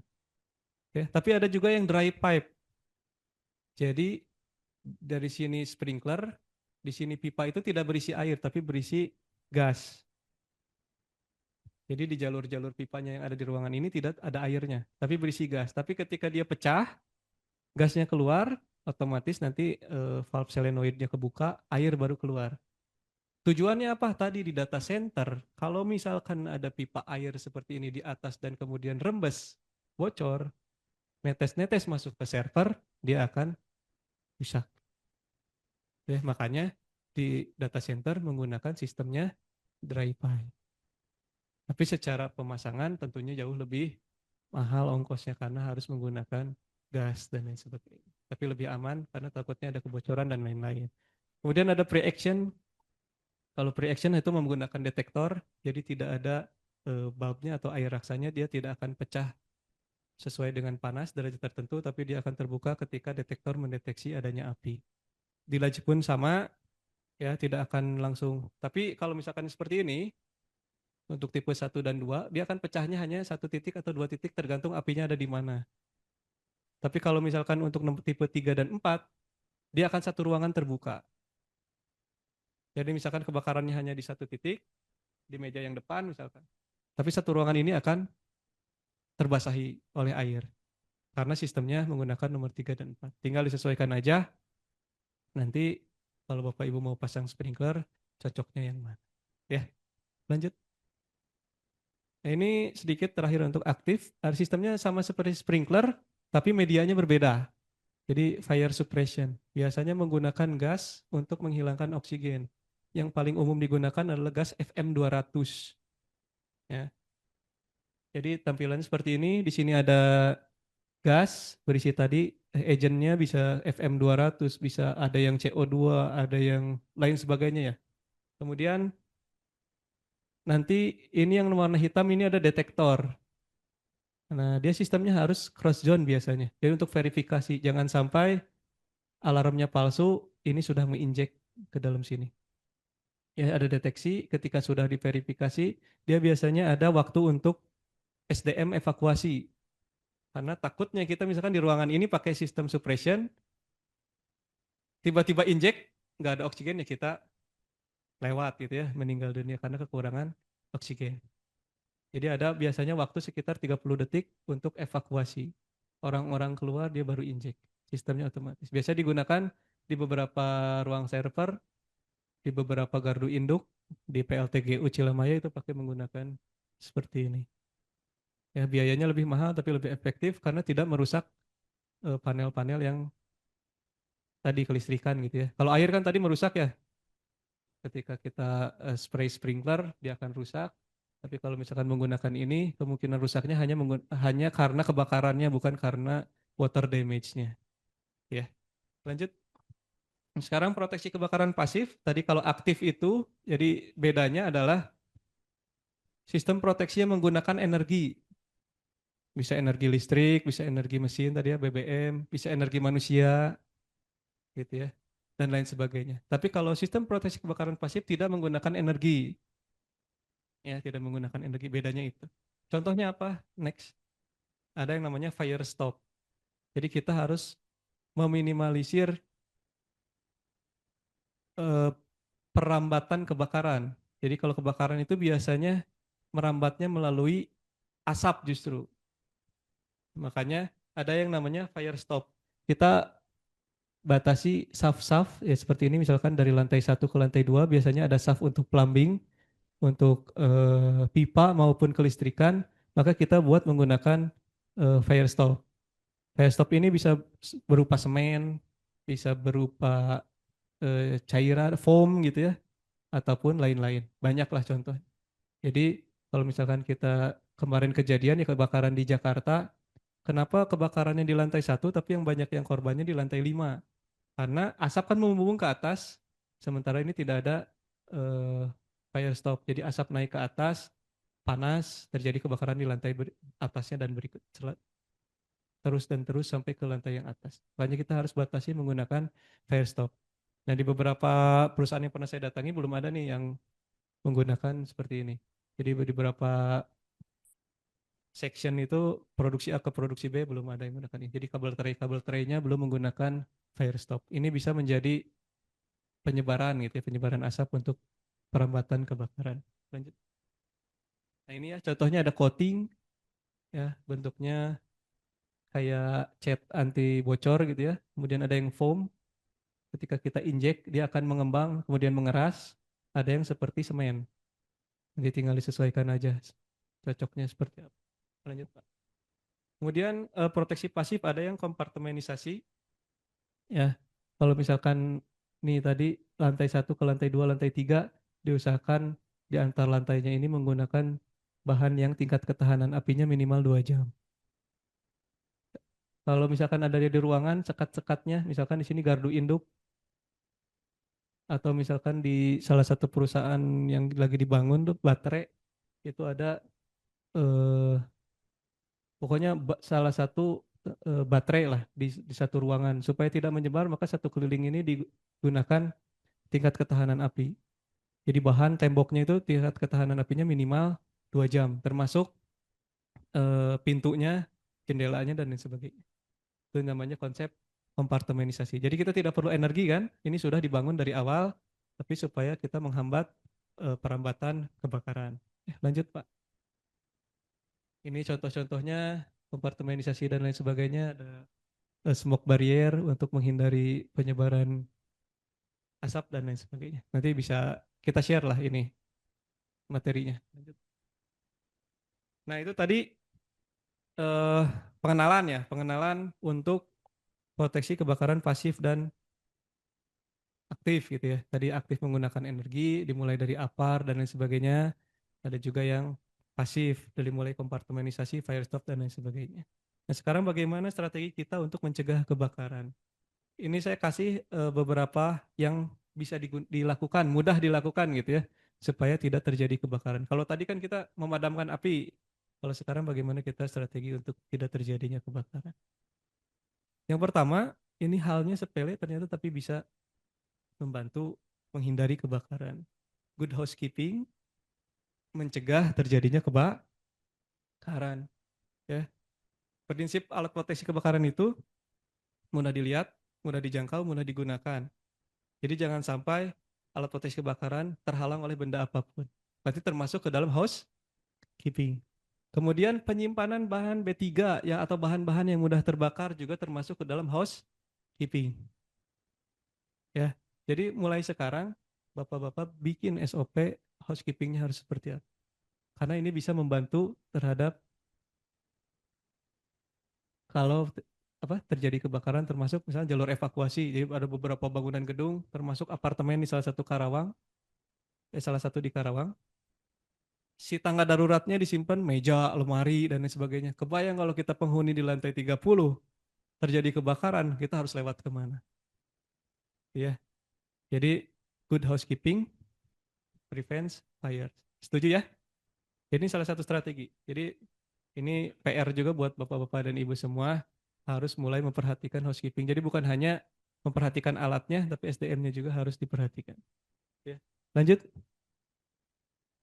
ada fire risk assessment. Tadi masuk ke dalam bagaimana merencanakan alat proteksi yang baik dan cocok, gitu, yang paling efektif. Nah, dikenali sumber potensi apinya. Oh, di sini ada boiler misalkan. Oh, di sini tadi ada panel, ada gardu dan lain sebagainya. Berarti kan berpotensi terjadinya kebakaran yang besar di situ. Berarti alat proteksinya harus lebih dioptimalkan di area situ. Kemudian identifikasi bahan mudah terbakar. Oh, Pak, di perusahaan kita ada solvent dari thinner misalkan. Ada cat yang mudah terbakar sehingga kita harus tahu ke depannya harus seperti apa. Kemudian eliminasi reduksi potensi bahaya. Kalau misalkan ada tumpukan-tumpukan yang nggak penting ya dibuang aja, limbah-limbah B3 yang tidak penting dibuang aja, jangan ditumpuk banyak baru diangkut gitu ya. Kemudian identifikasi kemungkinan kelalaian SDM. Ya, tadi takutnya SDM-nya lalai, misalkan ada eh, unsafe condition, unsafe action itu ya diperhatikan juga. Ya, lanjut. Kemudian fire safety inspection biasanya bapak dan ibu atau pemilik bangunan gedung nunggu kita datang setahun sekali, itu pun kalau diundang. Kalau nggak diundang atau nggak kita ingetin pakai surat, nggak juga, kita nggak datang. Tapi yang paling penting adalah diinspeksi oleh bapak dan ibu. Ya secara internal minimal itu 1 bulan sekali dicek. Kalau APAR atau APAP tadi dicek, ya kondisinya seperti apa, takutnya ada kegagalan. Nanti ada videonya kegagalan APAR seperti apa. Ya, jadi dicek adakah misalkan selangnya sobek atau tekanannya turun atau misalkan si tabungnya karatan dan sebagainya. Karena kalau misalkan tabungnya karatan bisa bocor, timbullah ledakan gitu ya. Kemudian sistem hidran dicek, di flashing airnya sebulan sekali, dipanasin electrical motornya, dieselnya sama kayak mobil gitu ya. Takutnya ada macet. Kemudian takutnya airnya kotor menghambat ketika kita pakai hidran. Nanti ada juga ketika kita tes ada kegagalan fungsi dari hidran.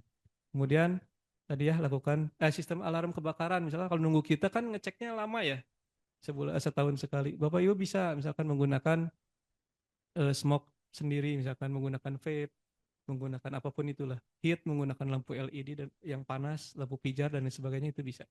Jadi jangan sampai nunggu kita datang, sekreatif mungkin Bapak kalau belum punya alatnya bisa mandiri lah untuk mengecek sistem alarm kebakaran.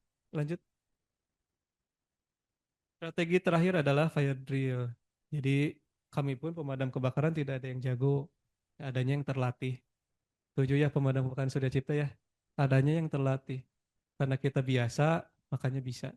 Nah kita juga menghimbau ke semua teman-teman di sini bisa mengadakan fire drill ya minimal setahun sekali lah kayak sekarang bulan ketiga gitu ya, adain fire drill gitu ya. Dimulai dari cara menggunakan APAR, menggunakan hidran misalkan, pemadaman atau menggunakan metode sederhana fire blanket. Nanti tahun berikutnya bisa latihan evakuasi. Oh, ketika terjadi kebakaran larinya harus kemana? Siapa yang bertanggung jawab? Ya, jadi berkembang terus, berkembang terus. Ini penting untuk mengurangi rasa panik. Ya, jadi yang namanya kebakaran pasti atau bencana pasti panik. Tapi kalau udah kita punya ilmunya, setidaknya tereduksi rasa paniknya, kita bisa berpikir jernih, kita bisa melakukan hal yang harusnya dilakukan. Sepakat ya? Jadi 4 strateginya tadi, yang pertama good housekeeping, yang kedua fire assessment, yang ketiga fire inspection, yang keempat adalah fire drill. Sepakat ya? Ini nanti jadi PR Bapak dan Ibu. Ya, silahkan ditelaah aja. Kalau butuh diskusi, mangga diskusi dengan kami juga boleh. Gitu ya. Lanjut. Ya, cukup. Nah, kita himbau ya, dari BPBD Kabupaten Karawang, khususnya bidang pemadam kebakaran dan penyelamatan, bersama ya kita cegah kebakaran. Jadi bukan hanya dari kami, bukan hanya dari Bapak, kita harus bangun sinergitas. Makanya kita terima kasih untuk Surya Cipta untuk memfasilitasi kami untuk bisa berkomunikasi dengan Bapak dan Ibu. Ya, jadi bersama kita cegah kebakaran. Karena kita juga sama, kalau ada kebakaran repot ya Pak Kabid, sama teman-teman pasukan juga punya keluarga. Ya, risikonya besar meskipun sudah tanggung jawab kami tetap risikonya besar. Jadi lebih baik kita melakukan pencegahan daripada harus menanggulanginya. Oke, itu aja mungkin materi yang bisa disampaikan. Ya, terima kasih banyak. Ini ada call center kami, bisa di save, bisa disebarkan. Ada juga sosial media kami, silahkan di follow, mengikuti berita-berita terbaru. Ya, terima kasih banyak. Kami kembalikan ke moderator. Terima kasih. Terima kasih Pak Alfitra atas pemaparan materi yang telah diberikan. Bapak Ibu hadirin sekalian, kami ingin menginformasikan jika di antara Bapak Ibu yang join secara online ingin bertanya, silahkan tuliskan pertanyaan Anda pada kolom Q&A di bagian bawah layar dengan format nama, perusahaan, dan pertanyaan. Pertanyaan ini nantinya akan kami bacakan pada saat sesi tanya jawab, dan untuk Bapak Ibu yang join secara offline dapat menyampaikan pertanyaan langsung kepada moderator, kepada narasumber. Bapak Ibu yang terhormat, selanjutnya kita akan memasuki sesi tanya jawab. Dengan narasumber kami membuka untuk sesi peserta offline, kami membuka 4 penanya. Kami persilahkan kepada Bapak Ibu peserta offline jika ada pertanyaan. Ya, silahkan. Silahkan Bapak Ibu. 1, 2. Boleh. 1, 2. Ya. Ya, silahkan.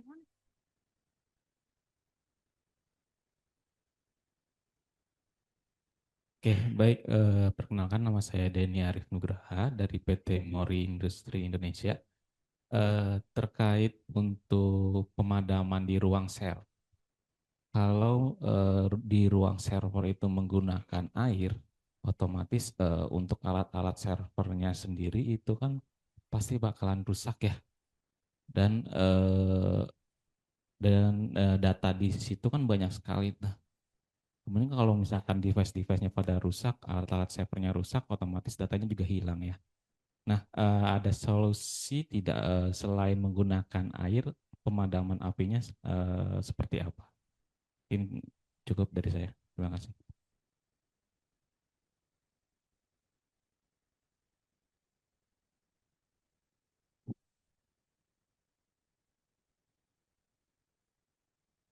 Selamat pagi, nama saya Rena dari PT RNP Teknologis Indonesia.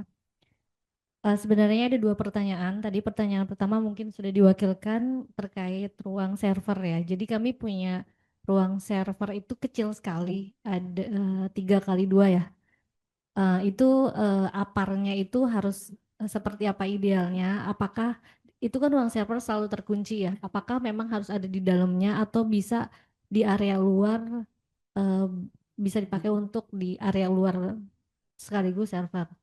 Yang kedua, saya mau menanyakan mengenai forklift, karena dapat informasi penggunaan forklift yang menggunakan bensin atau solar itu sudah dibatasi ya Pak ya untuk penggunaannya di area indoor atau area tertutup. Potensi kebakaran seperti apa? Apakah memang kita sebenarnya harus beralih gitu ke yang listrik, dan tertutup itu kategorinya tuh seperti apa? Tuh, terima kasih.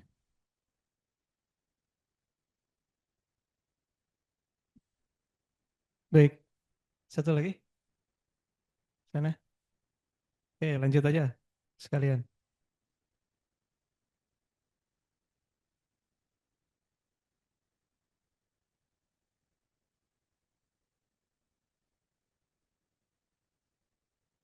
Cek. Oke, terima kasih Pak. Saya Hendrik Permana dari perwakilan mungkin dari PT TPS Pak. Saya ingin bertanya Pak, mungkin untuk materi tadi salah satunya itu ada yang namanya ngobrolin tentang sel atau litium ya Pak ya. Nah di situ mungkin di kami ada tempat penyimpanan atau sel storage Pak untuk penyimpanan sel litium. Nah dan di situ kami juga ada tempat penyimpanan baterai pack juga Pak. Nah salah satunya itu kita punya salah satunya damkarnya itu mungkin atau host reel Pak. Nah, ada standarnya nggak Pak untuk penempatan host reel di area cell storage atau tekanannya berapa bar gitu mungkin atau titik dari hidrannya itu untuk di area tersebut berapa jaraknya? Mungkin itu pertanyaan dari saya. Terima kasih.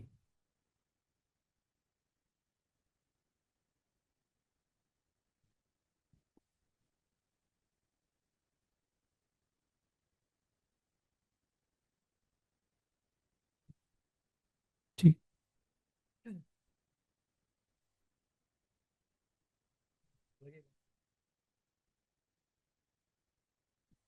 Baik, terima kasih. Salam hormat Pak Kabid dan manajemen Surya Cipta dan Bapak-Bapak semuanya. Izin saya Amar Muhyiddin dari Batika Hotel Karawang menyampaikan pertanyaan. Pernah suatu kali di kami terjadi kebakaran itu dari blower ya. Akan tetapi itu tertolong dari water sprinkler yang langsung pecah pada saat itu. Ya, akan tetapi tidak ada alarm.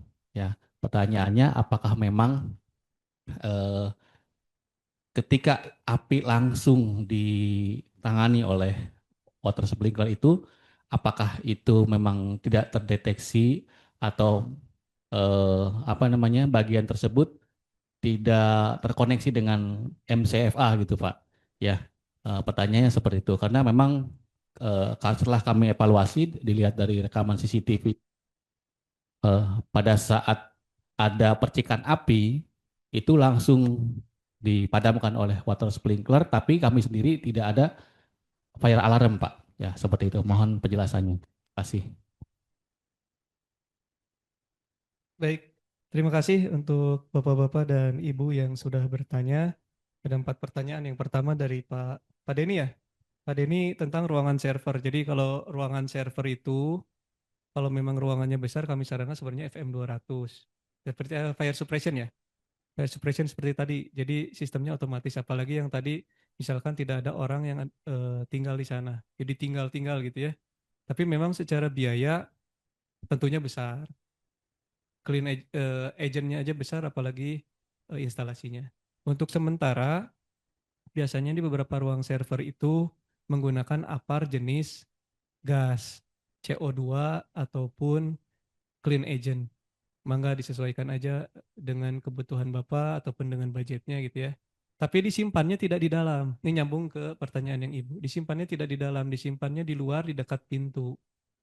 Jadi supaya ketika terjadi kebakaran di dalam dan kita akan memadamkan, si SDM atau petugas yang akan memadamkannya sudah dalam kondisi memegang apar. Kalau misalkan aparnya di dalam, kita harus menerjang asap ataupun api dulu, betul ya? Jadi disimpan saja di area dekat pintu, gitu ya. Tapi perlu diingat kalau misalkan menggunakan apar saja harus ada deteksi, sistem deteksinya. Jadi jangan sampai kebakarannya sudah besar kita baru tahu ada kebakaran di dalam. Apalagi tadi notes-nya adalah tidak di ada SDM di dalam gitu ya Pak ya. Nah, jadi kalau menggunakan air betul bakal ada water damage, bakal ada rusak gitu ya sistem komponen di servernya. Makanya kita sarankan menggunakan medianya gas. Baik itu APAR, APAB, ataupun fire suppression. Gitu ya. Kalau APAR disimpan di luar. Gitu ya. Supaya bisa dijangkau lebih safety gitu ya. Si teman-teman petugas tuh masuk udah dalam keadaan sudah megang APAR. Ya. Kemudian selanjutnya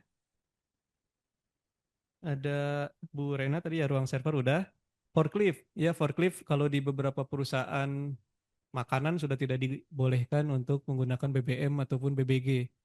Kalau dari kami pemadam kebakaran sih masih ya disesuaikan aja dengan ISO-nya seperti apa.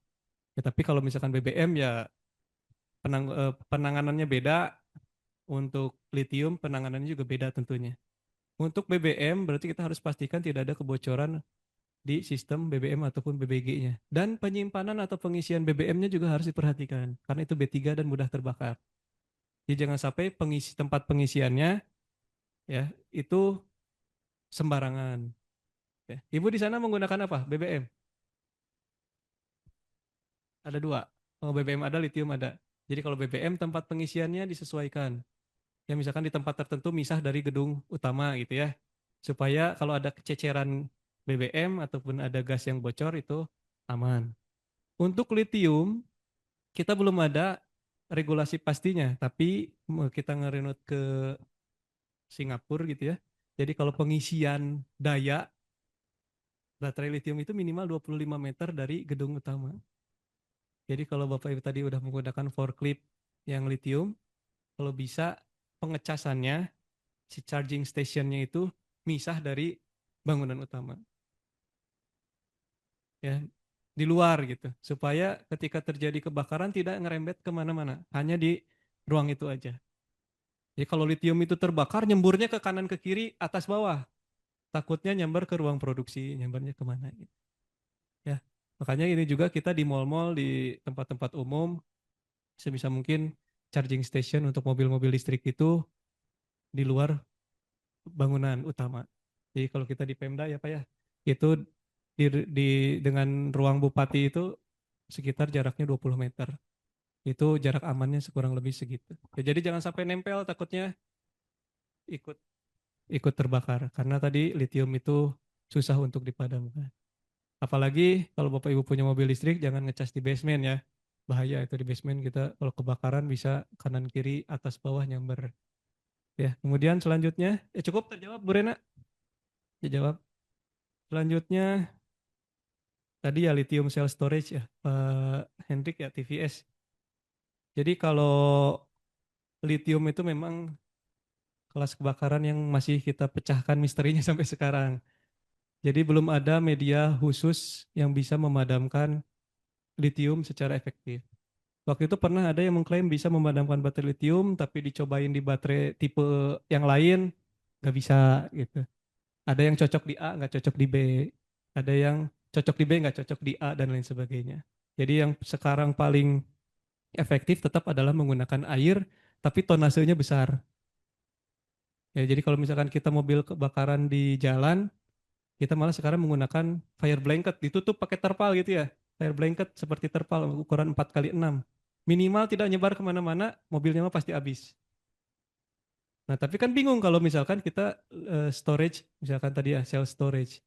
Bapak ada fosil, tekanannya sama kayak indoor hydrant box, cukup 4,5 bar aja maksimal.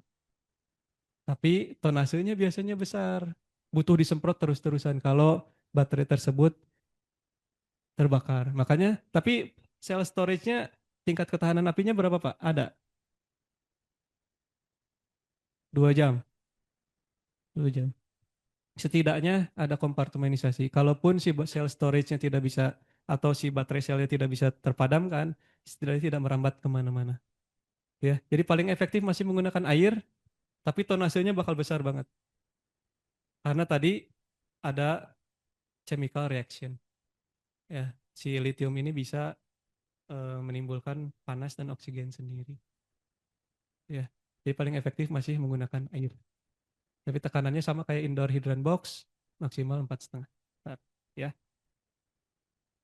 cukup, Hendrik. Kemudian untuk Pak Muhyiddin ya, dari Batika, CS saya Padul.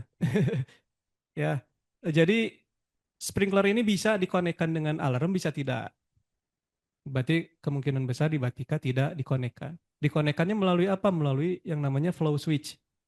Jadi ketika aliran air, ada aliran air gitu ya, dari pemipaan, dari sprinkler itu tersebut pecah, itu connect ke MCFA, langsung connect ke alarm. Berarti di Batika belum terkonek. Ini bisa jadi PR untuk manajemen Batika supaya dikoneksikan antara sprinkler dan MCFA menggunakan flow switch. Gitu ya. Jadi selama ini mungkin belum atau sudah ada tapi kita nggak tahu itu berfungsi atau tidak gitu ya. Tapi sejauh ini bisa dikoneksikan menggunakan flow switch. Gitu ya. Tapi di blower tersebut emang nggak ada detektor ya? Nggak ada ya. Berarti memang sprinkler langsung pecah. Tapi Bapak sudah tahu ketika sudah banjir kemana-mana mungkin ya gitu ya. Ya, jadi untuk sprinkler ini bisa dikoneksikan ke MCFA menggunakan flow switch, gitu ya. Cukup ya? Oke, itu mungkin ada yang online bertanya? Belum ada. Yaudah kita coba video dulu mungkin ya. Kita play video ya. Oh satu lagi pertanyaan, Mangga.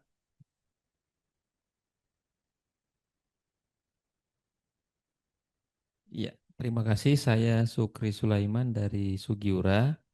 Menyambung tadi Pak tentang server, tadi diinformasikan bahwa perlu ada fire detection.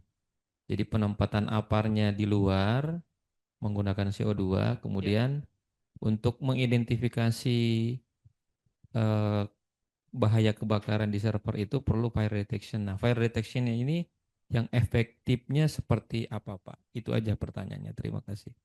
Baik, terima kasih atas pertanyaannya. Jadi kalau fire detection biasanya di ruang server itu tidak langsung terjadi api. Kalau komponen kelistrikan biasanya overheat itu menimbulkan asap. Betul ya? Asap dulu baru terjadi api. Hanya deteksi dininya yang paling cocok adalah smoke detector. Gitu ya. Tapi kalau misalkan mau combine smoke detector ada, heat detector ada, boleh nggak masalah. Ya, tapi sejauh ini untuk beberapa di ruang panel ataupun di ruang server biasanya menggunakan smoke detector karena biasanya komponen listrik ketika panas itu timbulnya asap dulu. Nah, setelah asap baru timbullah api. Gitu ya. Cukup terjawab, Pak? Cukup, Pak, betul. Terima Ya, kasih. kalau server kan memang Ya, kondisinya dingin, Pak ya. Jadi betul, kalau heat betul. detector kayaknya kurang efektif. Betul. Jadi pakai smoke detector ya, Pak ya. Ya, smoke Siap, detector aja. terima kasih, Pak. Ya. Oh, lanjut satu lagi, boleh.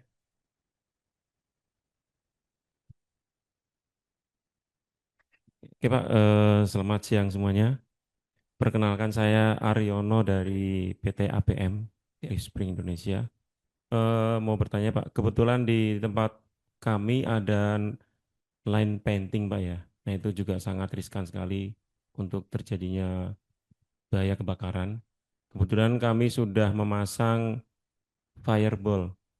Ya, fireball ini kan untuk apa namanya fungsinya untuk memadamkan juga. Nah pertanyaan saya, ketika sudah dipasang fireball ini eh, apakah ini bisa amit-amit jika terjadi kebakaran, apakah bisa langsung mengcover atau memang kita masih diperlukan tambahan apar atau segala macam itu Pak? Dari saya itu aja, terima kasih.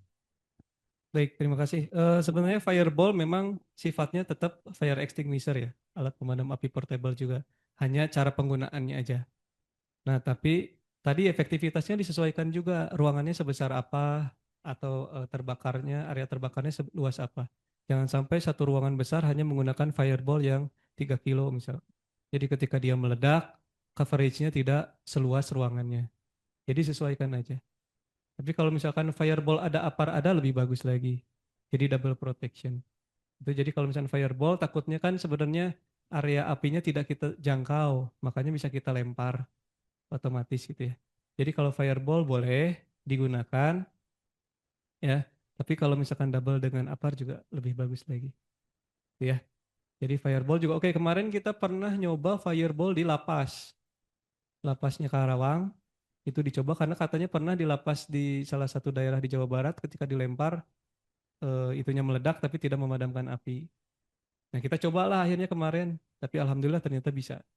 Jadi disesuaikan dengan kondisinya. Takutnya gagal, alat proteksi bisa gagal ya, masih ada backup.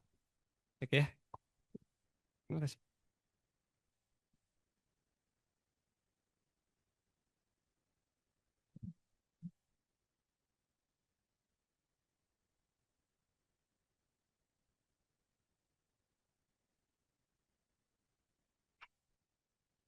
Mungkin kita ke video dulu ya sebentar ya.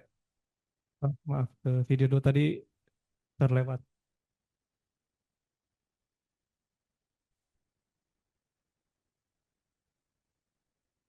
Nah, kita perhatiin dulu videonya, nanti kita bahas gitu ya. Atau nanti sambil saya narasi. Menit dari Mako. Nah, ini kondisi kejadian kebakaran di PT DAS di daerah Rengas Dengklok, Kabupaten Karawang. Ini kondisinya damkar baru datang, kebakarannya sudah sebesar ini. Makanya jangan sampai kondisi terkini kita masih saling bantu, jangan sampai besar Bapak Ibu apinya. mengandalkan kami kebakaran, tapi lihat kondisinya sudah seperti ini, apa yang bisa kita selamatkan? Merembet ke Bisa depan. kita selamatkan hanya rumah warga supaya tidak nyebar ke kanan ke kiri depan belakang. Ya. Kemudian ini ada kebakaran di Jakarta. Bangunan gedung berukuran 5 lantai. Tanggalnya hanya 1. Karena di lantai 1 teman-teman tidak bisa menyelamatkan diri, meninggal dunia 21 orang. Kebakarannya di lantai 1 meninggalnya 21 orang. Ini ada kegagalan APAR.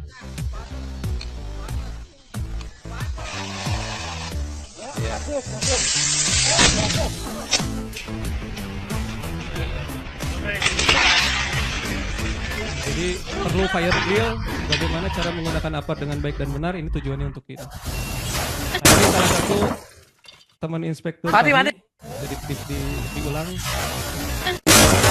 Jadi ada batu di airnya menghambat nozzle. Ada tekanan balik, selangnya lepas. Nah, kalau ini teman-teman lagi latihan hidran, ceritanya mandiri tanpa didampingi ahli. Dengan cara yang kurang benar untuk akhirnya terjadi. Mungkin tekanannya kecil, kalau tekanannya besar bisa membanting. Nah, ketawa-ketawa, untung nggak ada yang cedera, bahaya. Ya, jadi poin yang pertama, jangan sampai Bapak Ibu menunggu kami datang, ya mengandalkan kami. Kalau sudah mengandalkan kami, kerugiannya sudah sebesar seperti tadi. Yang kedua, pentingnya sarana jalan keluar, jalur evakuasi, ya, SOP dan lain sebagainya, karena seperti tadi. Harusnya tidak ada korban, ya, karena kebakarannya di lantai 1, tapi banyak yang meninggal di lantai atas. Ya, kemudian yang selanjutnya APAR. APAR itu perlu latihan menggunakan APAR, supaya tadi tahu cara menggunakan APAR yang baik dan benar. Ya, kalau kita tes tekanan, kalau kita latihan biasanya dikasih jarak 1 lengan dulu. Jadi kalau misalkan dia ada loncatan ke atas, tidak kena kita, gitu ya. Kemudian tadi inspeksi ya, perlu APAR diinspeksi. Nah, takutnya kayak gitu.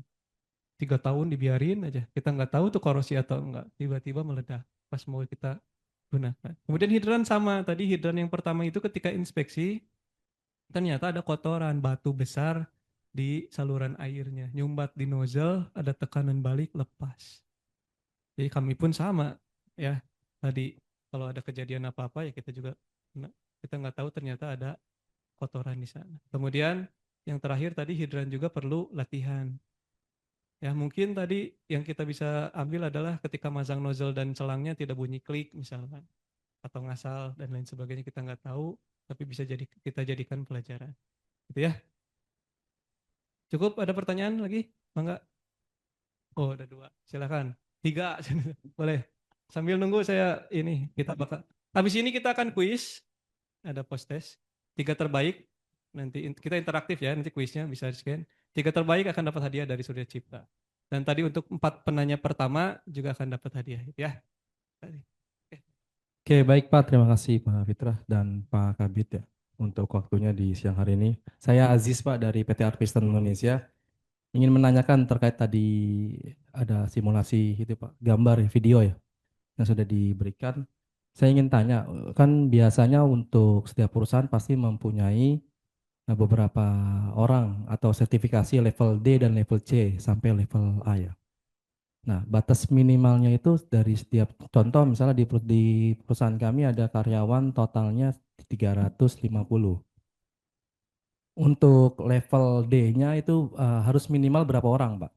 Dan juga level C. Karena kan terkait untuk hal ini kan seharusnya jika terjadi kita ingin training, kita ingin simulasi, kan seharusnya punya sertifikat beberapa level dari masing-masing ini ya. Yang level D APAR, level C ini adalah yang hidran.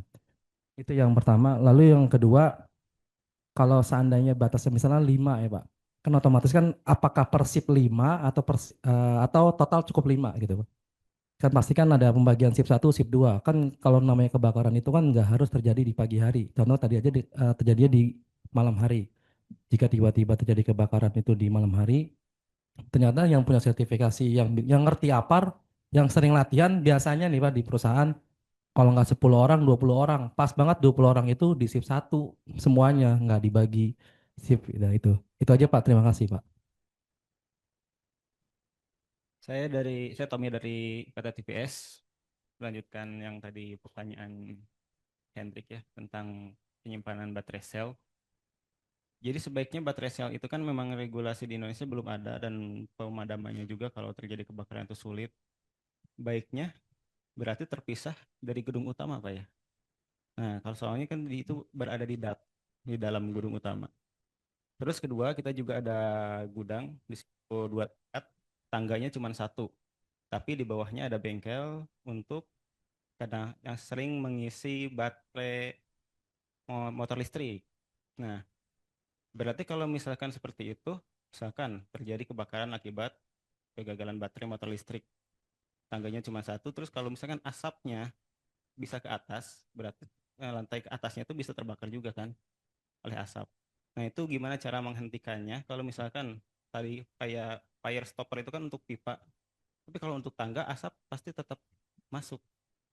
Nah, takutnya kejadiannya seperti yang tadi lantai atas itu banyak korban gara-gara lewat tangga asapnya. Itu ada nggak pencegahan asap sel situ?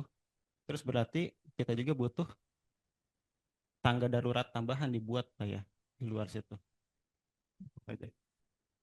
Baik, terima kasih atas pertanyaannya. Yang pertama dari Pak Ajis ya. Jadi kalau misalkan tadi rumusannya ketika SDM-nya ada berapa, minimal ada berapa, itu ada di Permenaker, Pak.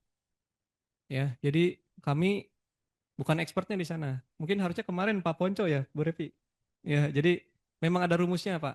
Nanti boleh di searching-searching aja. Kami takutnya salah atau melangkahi kewenangannya Wasnaker gitu yang ada di Jawa Barat. Ya, jadi itu memang ada rumusnya. Sekian orang minimal kelas D-nya berapa, kelas C-nya berapa, B-nya berapa, A-nya berapa. Karena kualifikasi ABCD ini di bawahnya Kemenaker, sementara kami di bawahnya Kemendagri. Takutnya kami melangkahi aturan, makanya nanti bisa dikaji atau bisa datang kita bareng-bareng ke Pak Ponco. Saya juga pengen belajar gitu ya.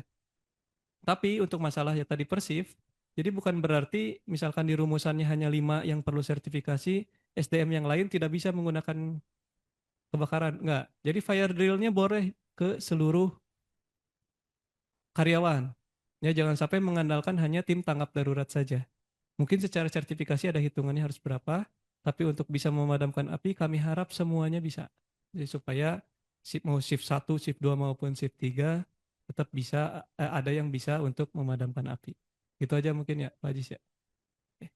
Oke, untuk Mbak Tika, memang salah satu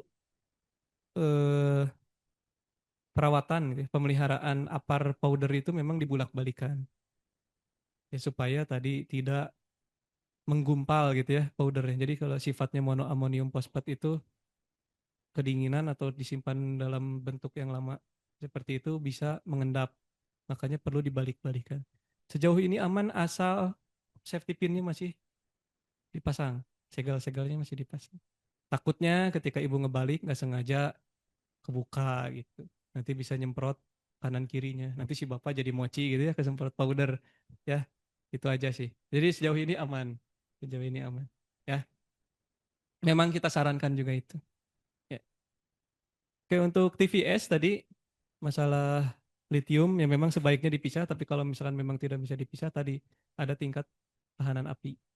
Ya, dari fire door, kemudian tembok-temboknya juga minimal 2 jam. Minimal bisa ngeevakuasi orang. Itu aja. Ya, untuk si kompartemenisasinya tadi. Untuk masalah yang 2 lantai, yang pertama perlu adanya tangga darurat. Ya, takutnya tadi Jadi kalau misalkan di apartemen juga ada sisi barat, sisi timur. Jadi kalau kebakarannya di sisi barat, kita bisa lari lewat sisi timur.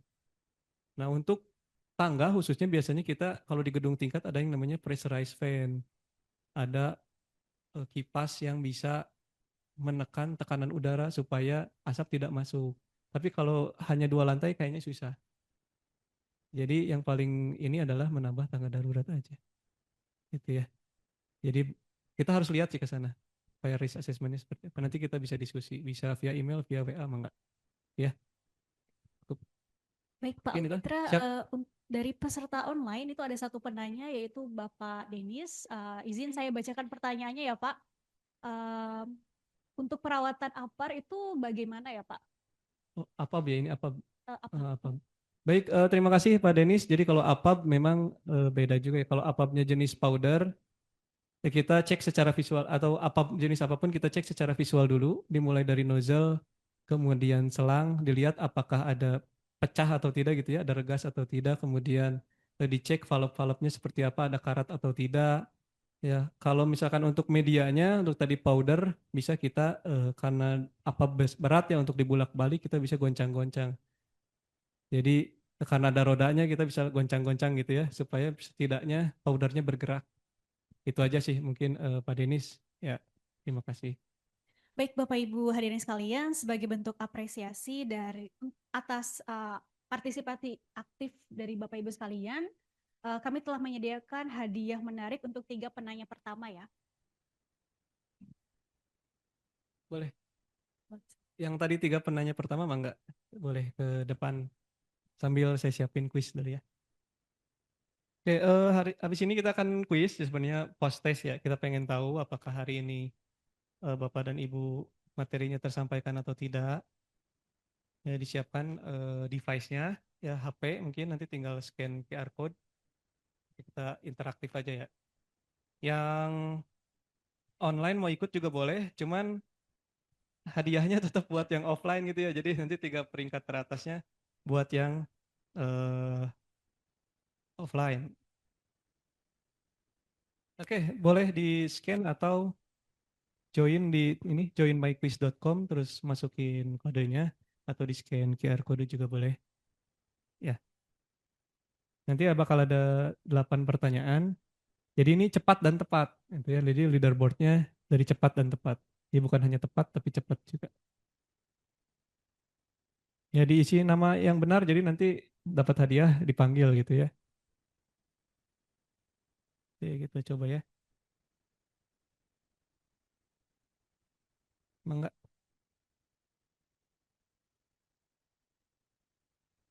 Jadi masih ada yang beberapa yang salah ya. Tadi kan keselamatan, kesehatan, kenyamanan dan kemudahan ya, bukan keuntungan. Oke?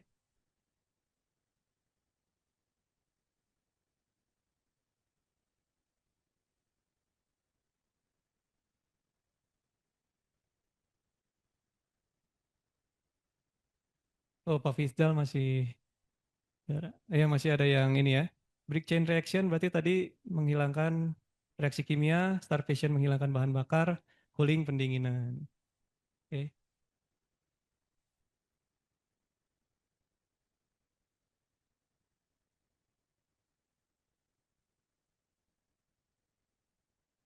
Oke, masih ada yang berapa yang salah ya? Oh, kesusul. Pak Fitzal kesusul. Ya, jadi foam cocoknya untuk A dan B. Jadi ada ya tabel di tabel ya. Untuk C kurang efektif karena ada kelistrikan dari berbahan air. A saja enggak karena bisa di B, B saja tidak karena bisa di A. Ya.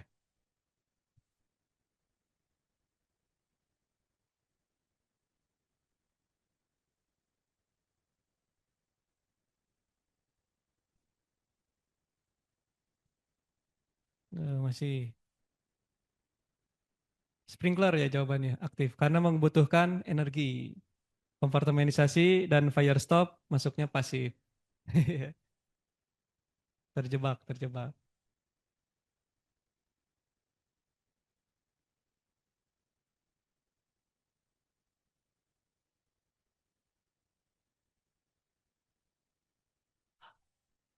Oke, masih Bu Siti Rohmah nomor 1.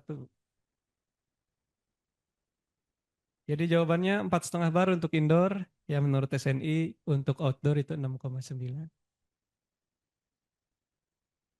Jadi pancarannya lumayan jauh kalau 4,5 bar.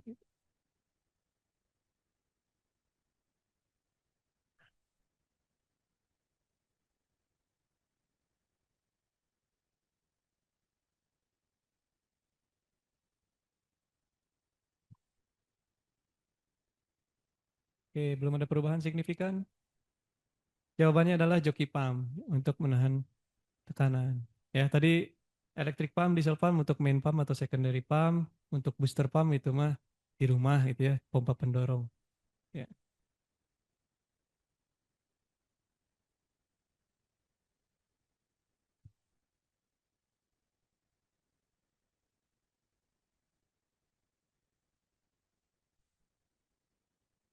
Oke, ada perubahan 3 besar.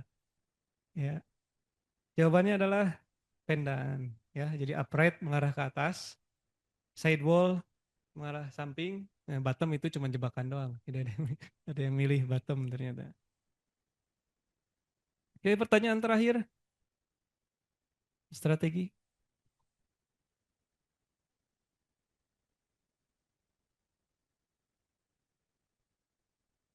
Oke, masih ada yang terjebak ternyata ya.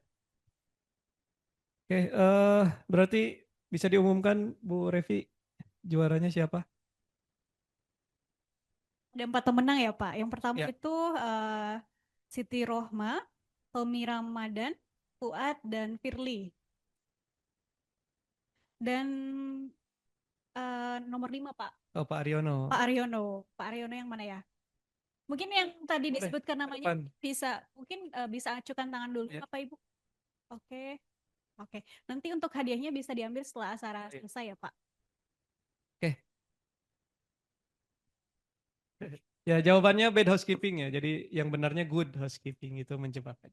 Oke, terima kasih mungkin dari kami BPBD Kabupaten Karawang. Terima kasih banyak. Ya, semoga bermanfaat. Sampai ketemu di lain waktu, bukan di kejadian sebenarnya. Ya, semoga tetap pencegahan dan pencegahan. Terima kasih banyak. Billahi taufiq wal hidayah. Assalamualaikum warahmatullahi wabarakatuh. Salam.